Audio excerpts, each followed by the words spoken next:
We were Christian before we were Muslim. I was a Christian before I was Muslim.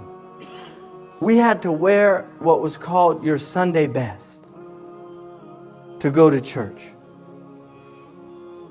You didn't go to church wearing a t-shirt. In fact, you wouldn't even think of that. And if somebody did, they would have people would have stared at them, shocked. Like, why are you showing such disrespect to a house of God? That's how Christians would look at it. Why are you showing such disrespect to a house of God? By not even bothering to dress appropriately. By not even bothering to dress nicely one day out of the week. Well, it's a casual day at work. We don't have to wear nice clothes. We've been doing that all week. That's not, the Muslims have we have a sanctity to the day of Jumu'ah. Ya bani Adam, khudu zinatakum inda kulli masjid. O children of Adam, ornament yourselves in every masjid where you go.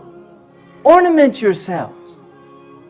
Wear nice perfume for other people. The Prophet ﷺ said, Man akala al-baqlata al-thum, aw al-basal wal-kurrath, فَلَا يَقْرَبَنَّ مَسَاجِدَنَا. Whoever eats garlic or leeks or onions, let him not come near our masajid. فَإِنَّ الْمَلَائِكَةَ تَتَأَذَّى بِمَا يَتَأَذَّى مِنْهُ النَّاسِ. The angels don't even like what people don't like.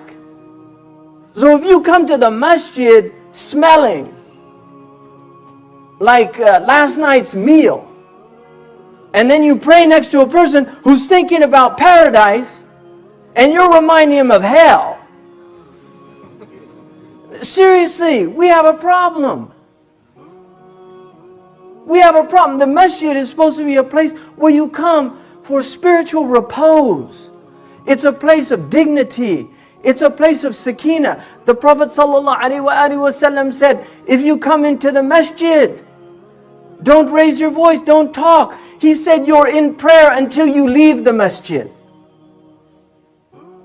He said one of the signs of the end of time is voices would be raised in the masajid. He said one of the signs of the end of time is people would talk about worldly affairs in the masajid. You have the whole world to talk about worldly affairs. Leave the house of God to Allah subhanahu wa ta'ala. وَأَنَّ الْمَسَاجِدِ لِلَّهِ فَلَا تَدْعُوا مَعَ اللَّهِ أَحَدًا. So you can see Islam spreading in America, but the question, what kind of Islam? What kind of Islam? Is it going to be slacker Islam? Is it going to be like the slacker culture that's out there? Or are we going to be shuhada al-nas, people that still have human dignity in an age of utter and complete human degradation? That's the question to ask yourselves. Are we going to be dignified people that dress in a dignified manner? Just because everybody else is dressing like that, look at how Muslims dress for centuries. Even the poorest Muslims dressed beautifully. Go to Said, Egypt. Go to the Swat Valley. Go to the Malaysian villages and look how Muslims dress in traditional clothes with human dignity. They never dressed wearing billboards on their selling people's products that they don't even get paid to do. People wearing billboards, wearing all these things on their, Nike and Tommy Hilfiger or whoever.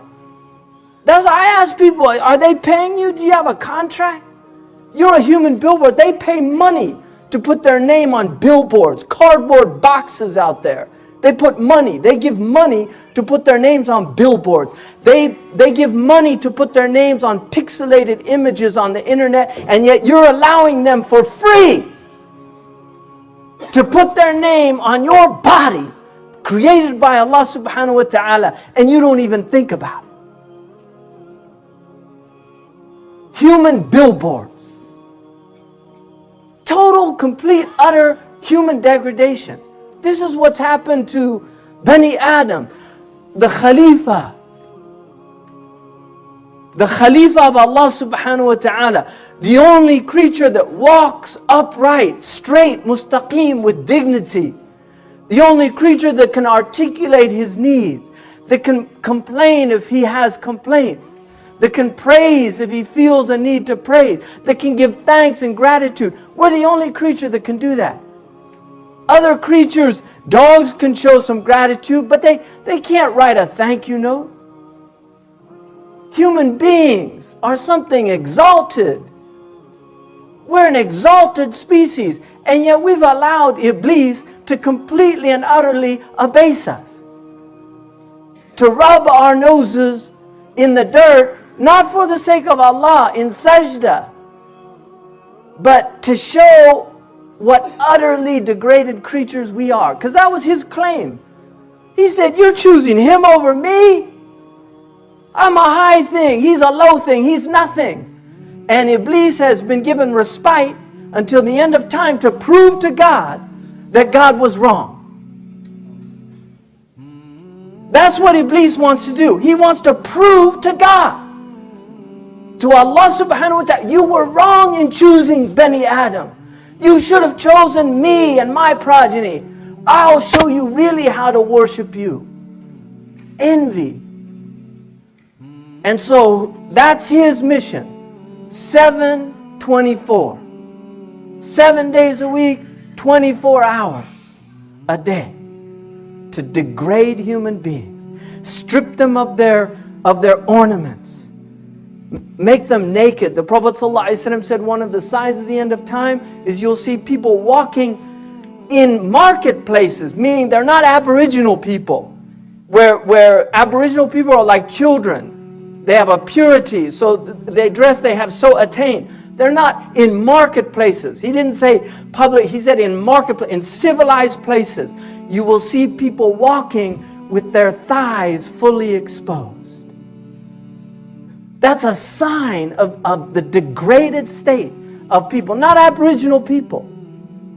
Like native peoples that don't look upon each other lustfully in that way. But civilized people, degraded to the point where they walk around with no shame. No shame.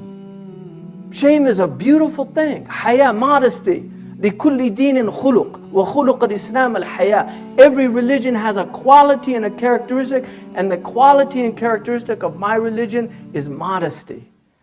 A sense of shame. The Prophet ﷺ, they said that he was more modest than a virgin that was still cloistered, that hadn't come out. That was his modesty, sallallahu alaihi wasallam. You know, alhamdulillah, your people praying Jum'ah, there's lots of Muslims out there right now, they're not even bothering praying Jum'ah.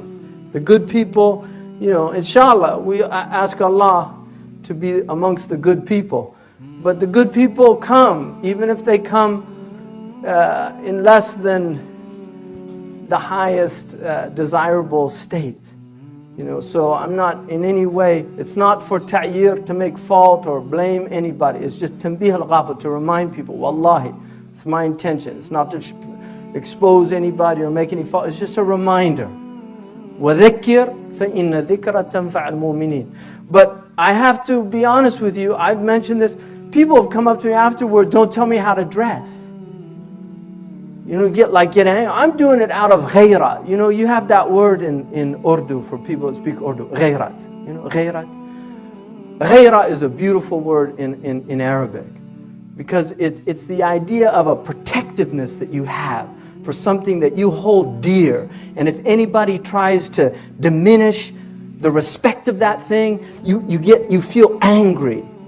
That ghayra is that feeling that comes inside of you when you see like your family member, your wife, your child being dishonored or disrespected. You feel ghayra. The religion of Allah is more worthy of our ghayra than anything in this dunya.